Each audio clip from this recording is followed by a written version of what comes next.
deal with demonic spirit or ghost or whatever you want to call it. Let's just deal with the spirit that are evil spirit now. Now listen to this. Hear this. Anywhere, or any place at all that demonic rituals have ever taken place of a very higher scale, maybe demonic rituals where children's blood were being used for rituals, not just animal blood. I'm talking about where demonic rituals took place. After many years, if you find yourself building your house in that area, or someone build a house there, you go there to rent. One, if you are spiritual, you will be able to know what is happening, or the spirit that is ascending or descending in those areas. And if you are not the one that had the gift, because demons are dangerous sometimes, evil spirits are dangerous. If you are living in their terrain, and you might just step on them as you are walking, you step on them, they are angry, they are very angry, aggressive. They could cause disaster in your home. They could cause a lot of trouble. That's why you see some people say, since I entered this house, bad things are happening to me. Have you ever heard those things? This is the part 3 of these teachings. Have you ever heard this? Since I entered this house, bad things are happening to me. Or since I bought this car, I noticed bad things are happening to me. It's a sign that you have taken the space or the territory of a spirit or a place where demonic activities have once taken place. And because demonic activities have once taken place in those areas, you just came as an intruder, and there were things you were supposed to do, or the owner of that building was supposed to do, that was never done. And when the person took that place and just built there, then a lot of trouble started coming. So I am asking you to sit down to listen now, that anywhere that demonic activities has ever taken place, or it's also the same anywhere every sacrifice or altar has been raised to God, you will always feel a spirit present in that environment. You will always. So this is very important, you know this, that I have lived in a home here, even here in Europe, but I will talk more of the Africa aspect also, here in Europe, and maybe how it all started, how I started seeing these things, it could help you. There was an apartment I lived, and there are evidence, and you can verify them. This apartment, from the day I entered the building, most time, all manner of things happen. You will see the strange things will just be happening in the house that I cannot really just pinpoint each one now, but few I can tell you. Have you ever noticed that you will enter your apartment? Every other place will just be okay. You enter the sitting room, fine. But you enter a particular room, you sense fear. You just sense some wrong signal. It means that there is a spirit there. It's two things. If it is the Spirit of God, it does not create fear.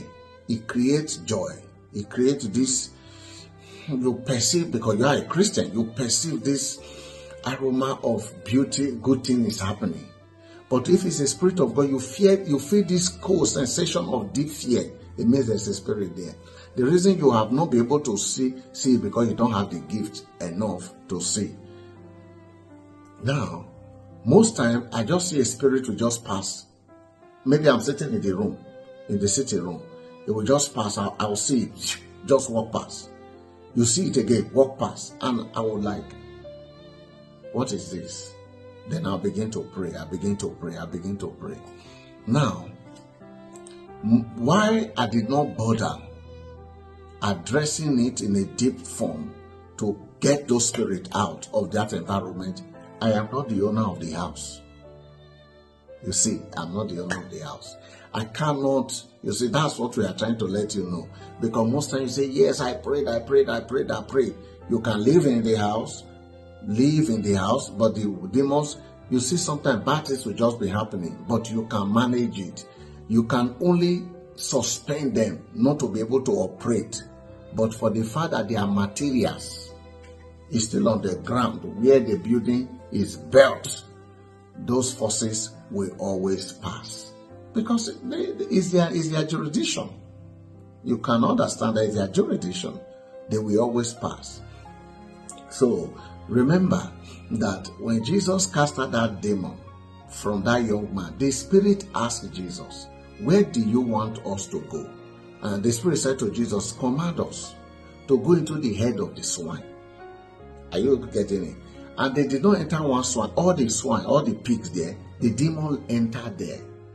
But what Jesus did that was good, which so many men of God are doing today, but they don't know, they cast out the spirit and leave the spirit there. Amen. But Jesus now said, no, I won't leave the spirit there. He commanded the spirit to go into the sea. And the pigs, if not anybody who have eaten that pig, will be possessed. If you have bought one of those pigs and you ate those pigs that Jesus cast evil spirit into, if you find yourself, many people go to the marketplace, they buy meat. And that meat, maybe some people who have the ability to transform into animals have entered those, their spirit have entered those animals. They go to the market, they buy. And that's why sometimes you have to really be careful. We are really living in a strange world. Now, if Jesus has not commanded those pigs to go into the water and perish, people were eating them because it was a business. So anybody who have ate from that pig, believe me, is going to begin to have demonic problem. Do you notice that in the days of Jesus, many people were possessed? Why were they possessed? Because in those areas where people went to stay, demons, there were a lot of demonic rituals. And so when Jesus came, he has to start casting out the spirit. Because the people were, when they came into that region, rituals that took place in that places. Why did God drove out? You will find out that God drove those people out and put Israelite there. Because he want to reclaim the land. So those lands were being full of demonic, was so demonic that the spirit was not entering the people. So when Jesus came, he was casting the spirit out.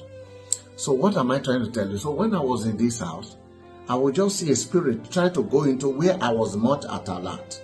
When I'm in my room, a spirit will just pass, a demonic spirit will just pass. If it's going to my children's room, I just get up. It could be 1, 2, 3 because there is a way I sleep. I sleep as if I'm not sleeping, but I sleep very well because whenever something is about to happen, my spirit is always at alert because I'm a child of God.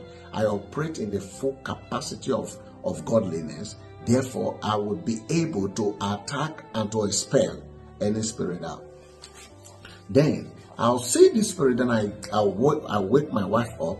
We run into the room. Sometime before we get into the room, you'll see my children shaking. One of them, he.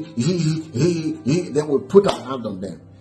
Sometime before the spirit could even arrive there, I'm already there.